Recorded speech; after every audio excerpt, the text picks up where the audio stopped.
Alberto Romagnoli est correspondant de la RAI à Paris. Il est arrivé en 2007, l'année de l'accession à l'Élysée de Nicolas Sarkozy.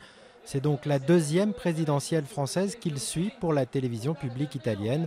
Il ne cache pas un certain manque d'enthousiasme. En 2007, il y avait deux personnages qui étaient tout nouveaux.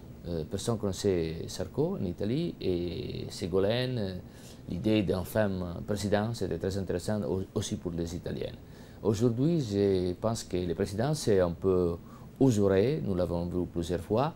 Et d'autre côté, Hollande s'est perçu un peu comme un homme politique à l'ancienne. Ce mardi, c'est justement Najat Belkacem, l'une des porte-paroles de François Hollande, qui est l'invitée du club de la presse européenne dans un restaurant parisien. Une occasion pour les correspondants étrangers de partager leurs impressions sur la campagne.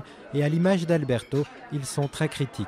Chaque jour, il faut faire une annonce choc, même si elle ne sera pas suivie d'effet, si c'est une promesse sans lendemain, mais pourvu qu'on parle du candidat, qu'il occupe tout l'espace médiatique. Et on a l'impression dans cette campagne qu'il y a deux grands oubliés, bien ce sont les Français eux-mêmes. Il y a un décalage énorme entre le centre de Paris, où nous, journalistes, politiques, gouvernements, se trouvent, et l'extérieur. C'est même pas la province française, c'est les banlieues vraies, les vraies banlieues où il se passe absolument rien concernant la campagne.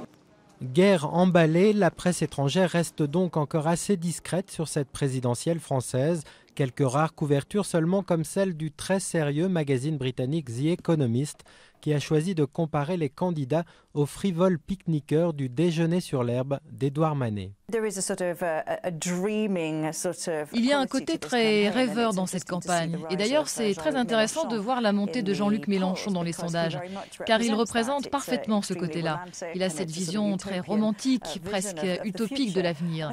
Mais tout ça, c'est encore une façon de ne pas se confronter à la réalité. Et la réalité, c'est que le prochain président aura à prendre de très difficiles décisions. Or, aucun candidat ne prépare les Français à ce discours. Légèreté des programmes sur les questions économiques. Or, c'est précisément là-dessus que la presse étrangère attend les candidats. Sauf surprise, elle risque fort d'être cinglante encore pour quelque temps.